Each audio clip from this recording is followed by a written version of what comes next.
이후에 여호와의 말씀이 환상 중에 아브라함에게 임하여 이르시되 아브라함아 두려워하지 말라. 나는 내 방패요 너의 지극히 큰 상급이니라. 아브라함이 이르되 주 여호와여 무엇을 내게 주시려 하나이까. 나는 자신이 없사오니 나의 상속자는 이 다메섹 사람 엘리에셀이니이다. 아브라함이 또 이르되 주께서 내게 씨를 주지 아니하셨으니 내 집에서 길리는 자가 내 상속자가 될 것이니이다. 여호와의 말씀이 그에게 임하여 이르시되 그 사람이 내 상속자가 아니라 내 몸에서 날 자가 내 상속자가 되리라 하시고 그를 이끌고 밖으로 나가 이르시되 하늘을 우러러 물결을 셀 수 있나보라. 또 그에게 이르시되 내 자손이 이와 같으리라. 아브라함이 여호와를 믿으니 여호와께서 이를 그의 의로 여기시고 또 그에게 이르시되 나는 이 땅을 내게 주어 소유를 삼게 하려고 너를 갈대아인의 우리에서 이끌어낸 여호와니라. 아멘.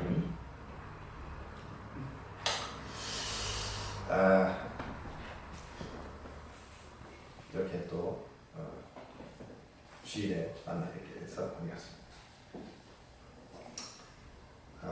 우리가 이제 그 성경의 인물들을 살펴보고 있습니다.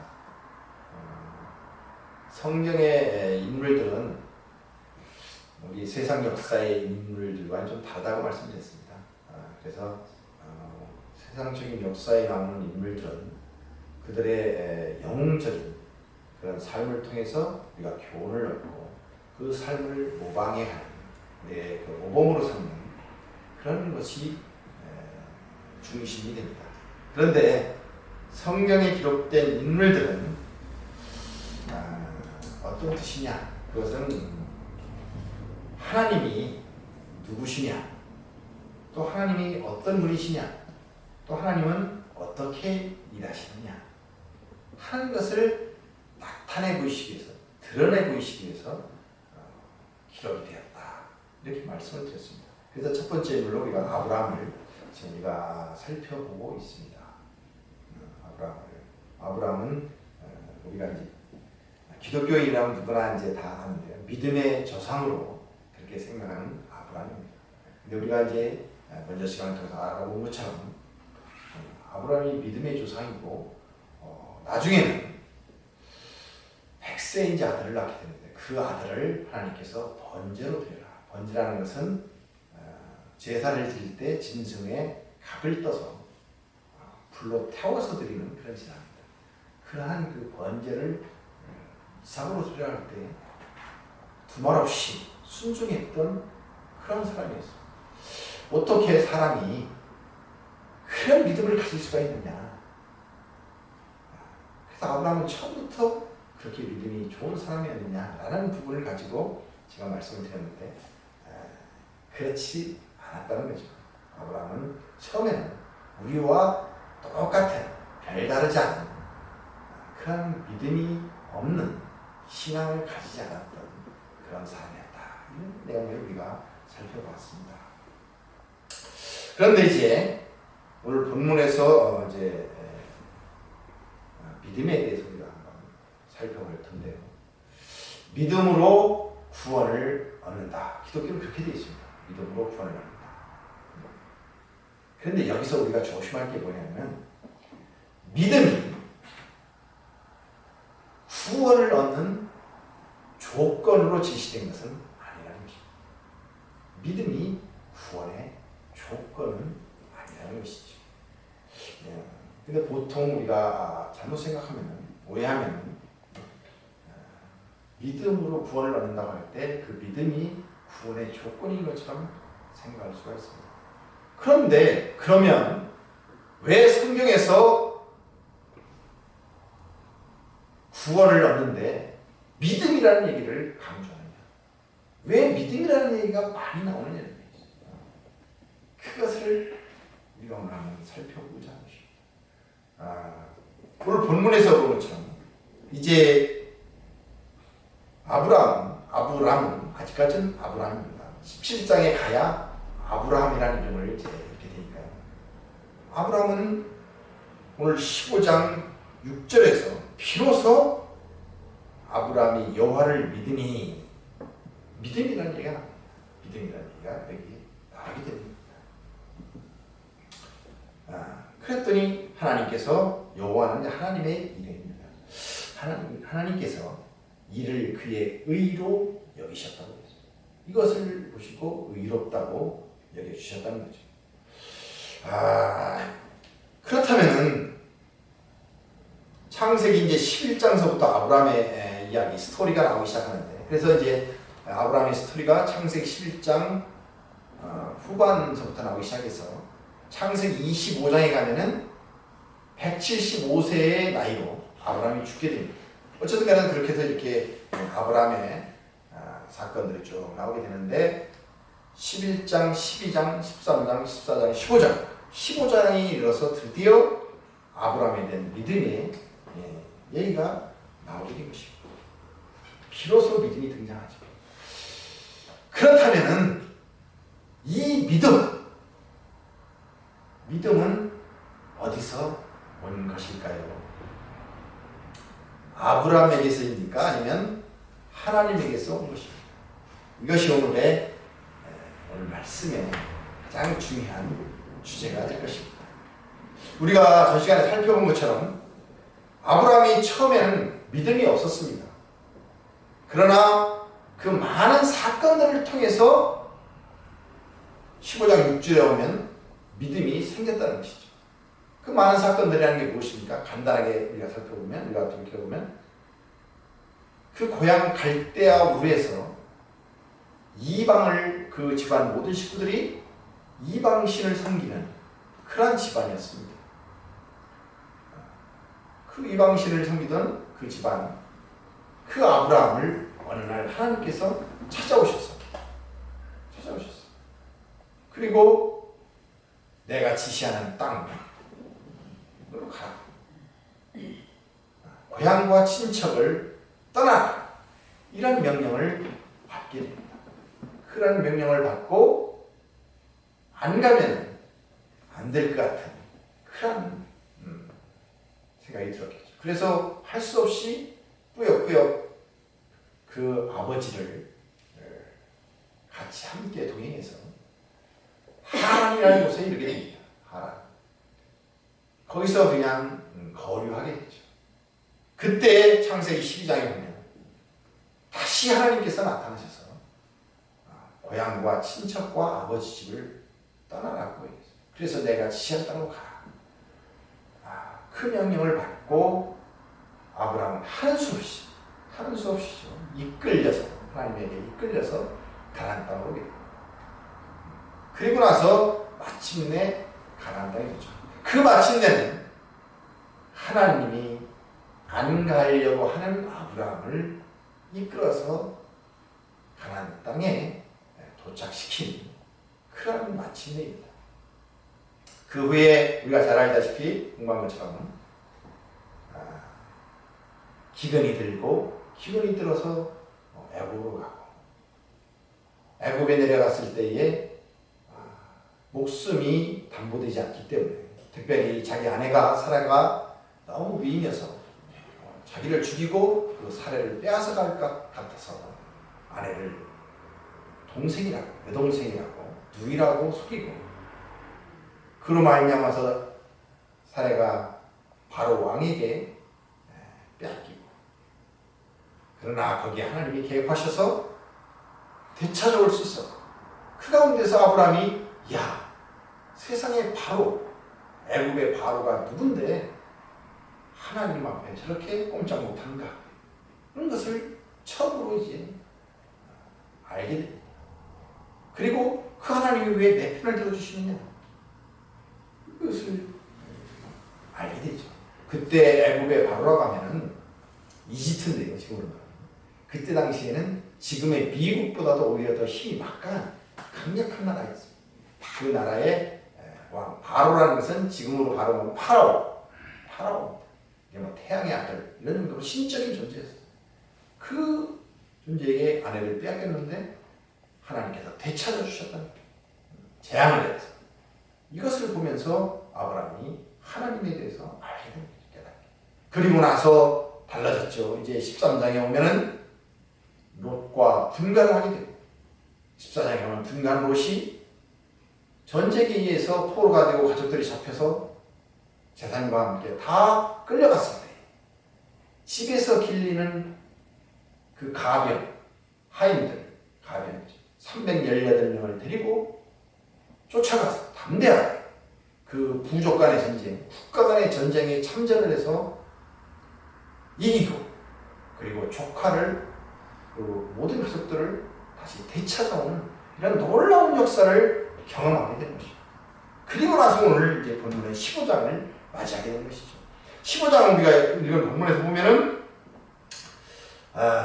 아마 그런 모든 전쟁을 겪고 왔던 아브라함이 담대하게 모든 전쟁에 나가서 승리하고 돌아왔지만 그들의 보복이나 이런 것들로 해서 늘 불안했을 것입니다. 두려움을 가졌을 거예요. 그때 하나님께서 오늘 나타나셔서 15장 1장에 아브라함에게 말씀하시는 내용이 아브라함아 두려워하지 말라. 나는 내 방패요 너의 지극히 큰 상급이니라. 이렇게 말씀을 하십니다. 두려워하지 말라고. 그런데 아브라함이 이제 처음으로 하나님 앞에 말대꾸하는 그런 장면이 나오게 됩니다. 말대꾸할 때 뭐라고 하냐면 주 여호와여 무엇을 내게 주시려 하나이까? 나는 자식이 없사오니 나의 상속자는 이 다메섹 사람 엘리에셀입니다. 그 하나님께서 모든 많은 민족의 조상으로 삼겠다라는 얘기를 창세기에서 아예 12장 1절에 3절까지 보면 나오게 됩니다. 그럼에도 불구하고 이제 하나님 앞에 아브라함이 말대꾸를 합니다. 아니 저는 지금 자식이 없습니다. 그러니까 내 종, 저 다메섹 사람 엘리에셀을 내 상속자로 삼겠습니다 라는 얘기를 하죠. 그때 하나님께서 아니다. 그 자는 내 상속자가 아니다. 내 몸에서 날 자가 내 상속자가 될 것이다 라고 얘기를 하시면서 5절에 보면 아브라함을 밖으로 데리고 나오셔서 하늘의 별을 보라고 합니다. 그리고 저 별들을 셀 수 있나 봐라. 저 하늘의 별처럼 네 자손을 많이 주겠다. 셀 수 없을 정도로. 그때에 이제 아브라함이 하나님의 그 말씀을 믿었다는 거예요.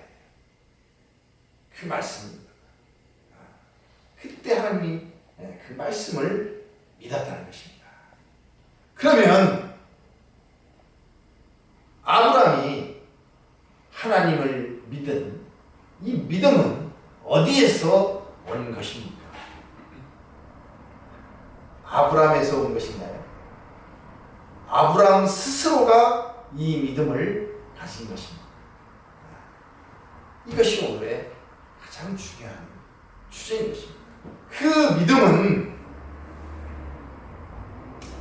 인간 스스로 만들어낼 수가 없는 것입니다. 그것은 하나님에게서 온 믿음인 것입니다. 하나님께서 아브라함의 인생에 찾아오시고 또 그 인생에 개입하셔서 사건들을 통해서 여러 가지 상황들을 통해서 하나님께서 일일이 간섭해 주시고 어떤 때는 강권하시고 어떤 때는 훈련시키시고 또 어떤 때는 설득시켜 주셔서 그래서 여기까지 아브라함이 여호와를 믿으니 라고 하는 이 자리에까지 하나님께서 이르게 하신 것입니다. 이르게 하신 것입니다. 로마서 4장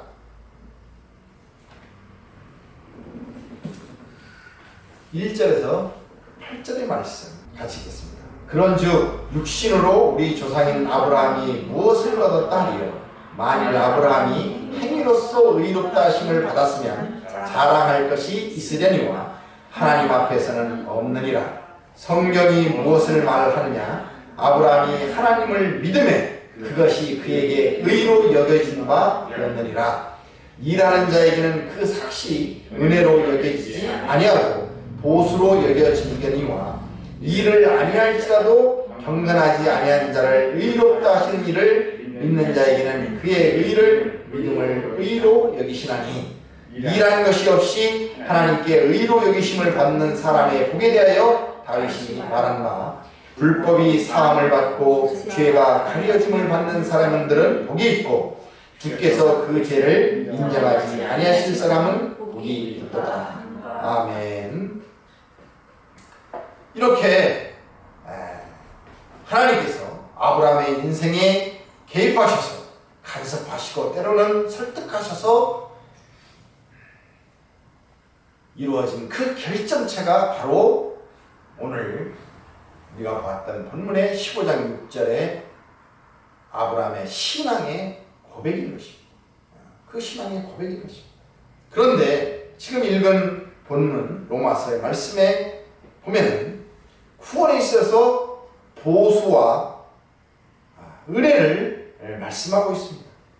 보수라는 게 뭐냐? 우리가 어떤 일을 하고 나서 정당한 대가로 받는 품삯이죠. 이건 정당한 대가입니다. 그러니까 이것은 은혜가 아니죠. 내가 일을 했으니까 일하는 것에 대한 대가를 받는 거예요. 그런데 구원이라는 것은 원래 이렇게 우리가 어떤 일을 해서 받는 어떤 우리가 행위를 통해서 정당하게 받는 대가가 아니라는 것입니다. 그래서 은혜라는 것입니다. 그런데 그 구원이 믿음으로 얻어지는, 믿음을 조건으로 해서 받아지는 구원이 아니라는 것을 설명하기 위해서 지금 로마서 4장 1절에서 8절까지 말씀하고 있는 것입니다. 구원은 은혜이기 때문에 보수가 되거나 이렇게 정당한 일을 하는 대가로 받는 보수가 아니면 자기 자랑이 아니라는 것입니다. 그런 의미에서 오해하지 않기 위해서, 오해하지 않도록, 자기 자랑하고 가지 않도록 하기 위해서 믿음이라는 단어를 하나님께서 사용하고 있는 것입니다. 믿음이라는 게 뭐냐? 믿음이라는 것은 구원하려는 그 대상, 구원하려는 대상에게서 그 원인을 찾지 않고, 그 이유를 찾지 않고, 구원하려는데 구원하는 그 사람, 그 대상에게서 이유나 원인이 없는 거예요. 그 원인을 찾지 않고 구원의 결과가 이루어지는 하나님의 방법, 그것을 믿음이라고 합니다. 어려운가요?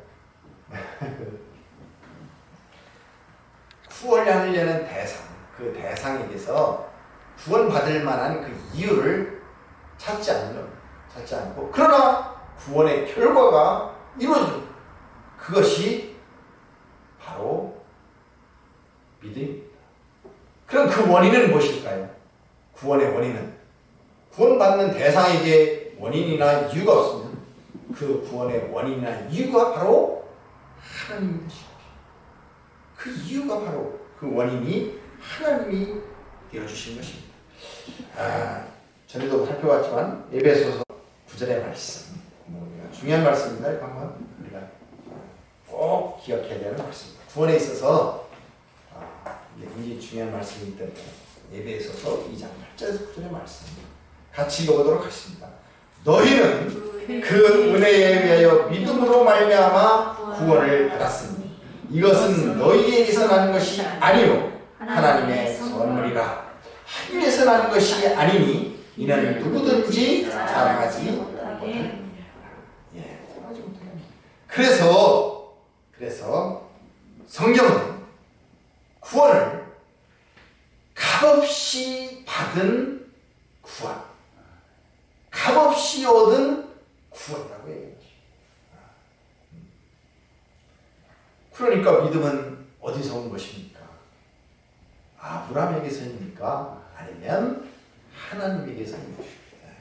우리가 지금 계속 살펴본 것처럼 아브라함의 인생의 행적 속에서 11장에서부터 시작해서 지금 15장까지 왔는데요. 그 여러 가지 사건들, 내용들을 통해서 비로소 믿음이라는 단어가 등장하게 된 것입니다. 이것은 믿음이 없었던 아브라함을 다시 얘기하지만 하나님께서 개입하셔서 강권하시고 또 때로는 설득하셔서 마침내 믿음이라는 결정체 이것을 만들어낸 것입니다. 그래서 하나님께서는 이를 의롭다고 여기는 자리에 이르게 된 것입니다. 이것을 잘 우리가 기억해야 돼요. 굉장히 기독교에서는 중요한 부분이에요. 이 믿음이라는 부분에서 흔히 우리가 오해하기를 우리가 예수를 믿음으로 구원을 받습니다. 그러면은 이 믿음이라는 것이 이런 조건이구나 라고 생각할 수가 있는데 그것이 아니라는 것을 오해하는 것을 지금 말씀을 드리고 있는 것입니다. 이처럼 구원은 하나님이 우리를 부르십니다. 그래서 우리를 거듭나게 하시고 회개하게 하시고 그리고 믿음을 주셔서 우리에게 믿음을 주신 거예요. 하나님께서 주셔서 내가 믿고 싶다 해서 믿어지지 않는다니까요. 내가 교회로 발걸음을 가야 되겠다. 물론 내가 교회로 발걸음을 내 스스로 왔죠. 그러나 그 오게 만드신 분은 하나님이시다. 그분이 인도하지 않으시면 올 수가 없다는 거예요. 그분이 우리를 부르시고 그분이 우리를 중생 거듭나게 하시고 그리고 우리를 회개하게 하시고 우리에게 믿음을 주셔서 마침내 하나님의 자녀를 삼는 그 행위 그것을 우리가 구원이라고 하는 것입니다. 이것이 하나님의 구원을 향한 일하시는 것입니다. 굉장히 중요한 겁니다. 그런데 우리가 하나님이 누구신지 하나님이 어떤 분인지 그렇게 알고 나면 우리는 하나님을 믿겠습니다. 하나님을 믿습니다. 예수를 믿습니다. 라고 고백을 하게 됩니다.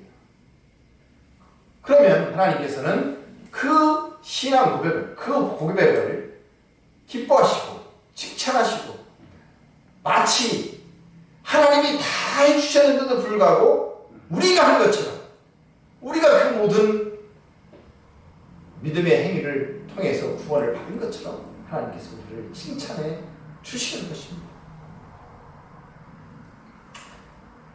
로마서 1장에서 5장까지를 로마서가 이제 그 기독교의 교리의 정수라고 하는데요. 그 1장까지에서 5장까지를 요약하는 그런 얘기입니다.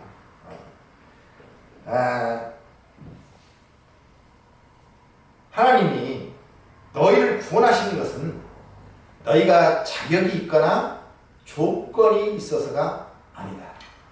그리고 너희가 구원받을 만한 남다른 어떤 것이 있어서도 아니다.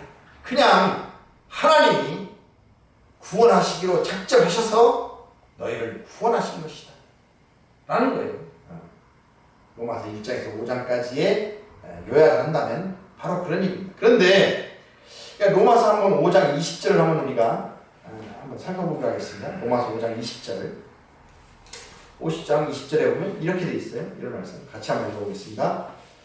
율법이 들어온 것은 범죄를 더하게 하려 함이라. 그러나 죄가 더한 곳에 은혜가 더욱 넘쳤나니. 죄가 더한 곳에 은혜가 더욱 넘쳤다고 했습니다. 무슨 얘기냐면 죄가 많은 곳에 은혜가 더 많다는 거예요. 다시 설명하면 우리가 10만 원을 누구한테 빌렸어요. 빌렸는데 그것을 상대편에서 탕감해 줬어요. 그러면 감사하죠. 은혜입니다. 내가 그걸 갚지 않았는데 10만 원을 탕감해 줬으니까. 그렇다면 100억을 빌렸는데 그 사람이 100억을 탕감해 줬어요. 그러면 10만 원을 탕감해 준 거하고 100억을 탕감해 준 거 어떤 것이 더 큰 은혜일까요?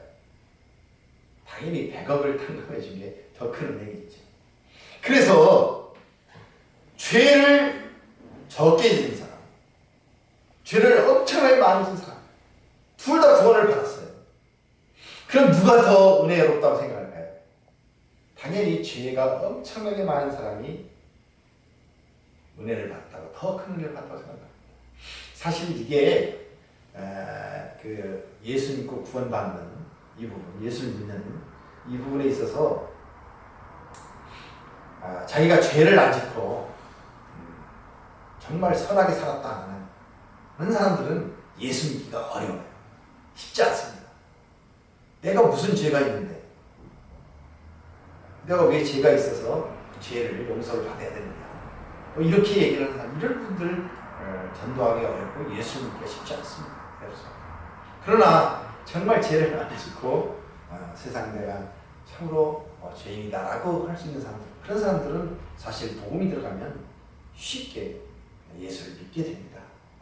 그래서 죄가 더한 곳에 은혜가 더욱 넘쳤다라는 말을. 그런데 여기서 질문을 할 수가 있어요. 그렇다면 인간이 아무것도 하지 않고도 은혜로 구원을 받았다면, 그럼 우리는 무엇을 해야 되느냐? 라는 의문 하나고, 두 번째는 죄를 많이 지니까 거기에 은혜가 넘쳤다고 한다면 더 많이 죄를 지어야 되겠네? 라고 질문을 할 수가 있다는 거예요. 그래서 지금 로마서 6장 1절에 한번 가봅시다. 6장 1절에 보면 같이 읽겠습니다. 이렇게 얘기를 합니다. 그런즉 우리가 무슨 말을 하리요? 은혜를 더하게 하려고 죄에 거하리느냐? 사도 바울의 말씀이 바로 그런 의미예요. 그러면 죄를 더 많이, 은혜가 더, 죄가 많은 은혜가 많다고 하니까 더 많이 죄를 지어야 되겠느냐? 6장 2절에 답이 나옵니다. 그럴 수 없느니라. 죄에 대하여 죽은 우리가 어찌 그 가운데 더 살리요? 그럴 수 없다는 것입니다. 죄인으로 살았던 그것은 옛사람이었어요. 이제 예수를 믿고 은혜로 구원을 받은 사람은 새로운 사람입니다. 새 사람. 의로운 사람이에요. 그런 사람이 어떻게 더 많은 죄를 지으려고 하겠습니까? 그렇지가 않다는 거예요. 더 의로운 사람으로 자발적으로 살려고 하겠지요. 그래서 클 수가 없다는 것입니다. 그런데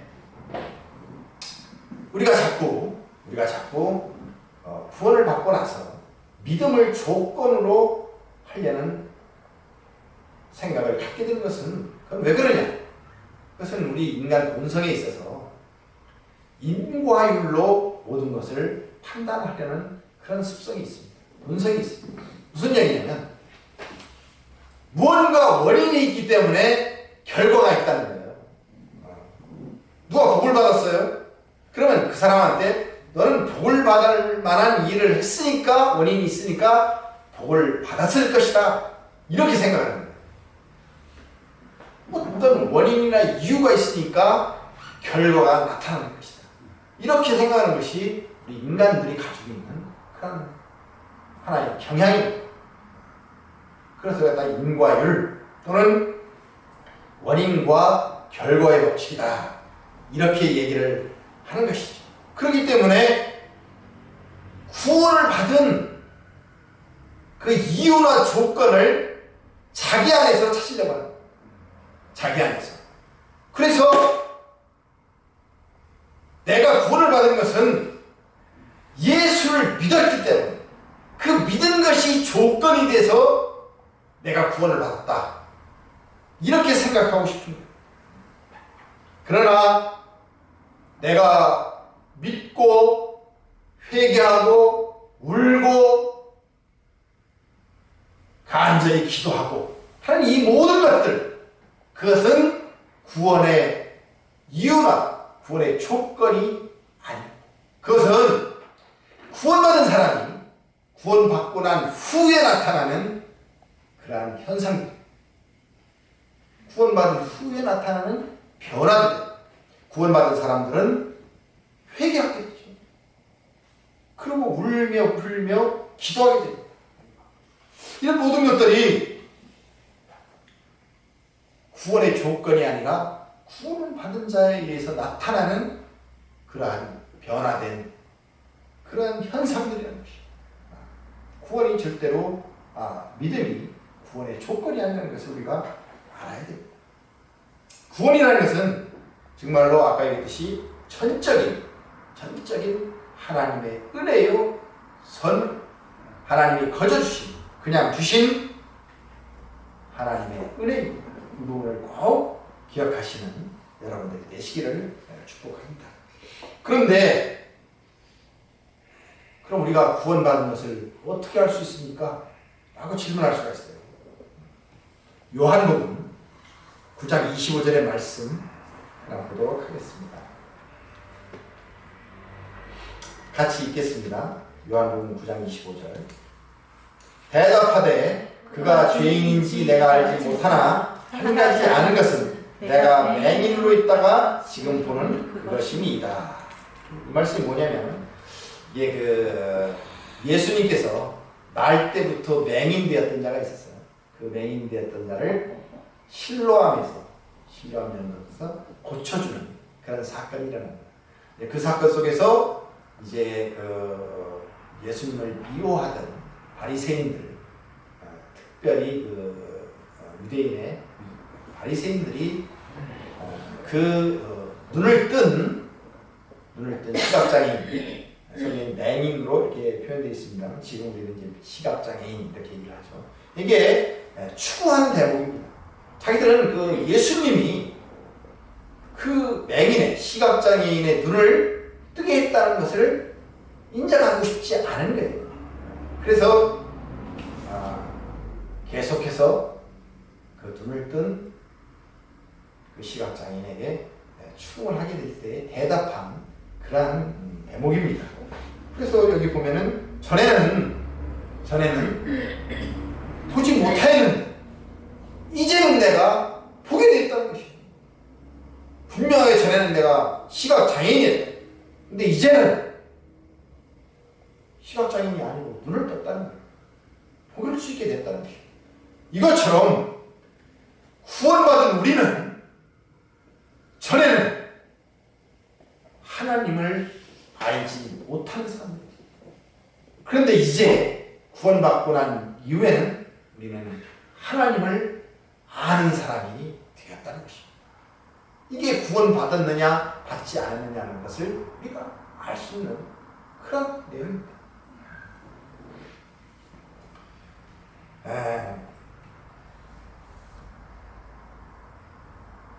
우리가 구원을 받았느냐 받지 못했느냐를 또 우리가 구별할 수 있는 그것은 우리가 우리 마음에 우리 생각에 하나님을 생각하고 있느냐 하는